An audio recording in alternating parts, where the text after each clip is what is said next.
যদিহে আপোনালোকে PDF file এটা এডিট কৰিম বুলি ভাবিছে তেতিয়াহ'লে আপোনালোকে ক্ৰম ব্ৰাউজাৰ বা গুগলত গৈ sejda.com চাৰ্চ কৰিব। নেক্সট আপলোড PDF ফাইললৈ গৈ PDF ফাইলটো আপোনালোকে আপলোড কৰি দিব।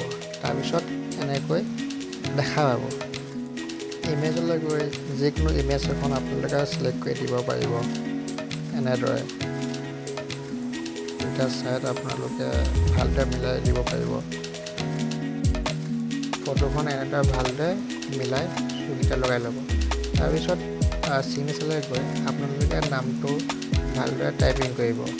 টাইপিং কৰি নামবোৰ ডিজাইনবোৰ আহি গৈছে আপোনাৰ কেনেকুৱা ডিজাইন হয়। তাৰপিছত আপুনি ছেভ কৰি দিব। মোৰ ভালদৰে মিলাই হৈ গৈছে।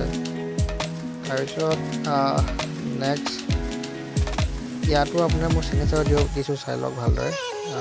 ইয়াত এনেকৈ দি লৈছোঁ। চিগনেচাৰ দুটা লগাই লোৱা হ'ল মানে পান কাৰ্ডৰ ফৰ্মখন চিগনেচাৰ দুটা লগাই লোৱা হৈছে। তাৰপিছত এপ্লাই কৰি পিনি আপুনি আপোনাৰ যিটো PDF আপোনাৰ বনালে আপুনি সেই PDFটো ডাউনলোড কৰিব পাৰে, প্ৰিণ্ট আউটো কৰিব পাৰে। চাওক মই প্ৰিণ্ট আউট কেনেকৈ কৰিছোঁ দেখা পাব। চাওক মই প্ৰিণ্ট আউট কৰিব পৰা হৈ গৈছে।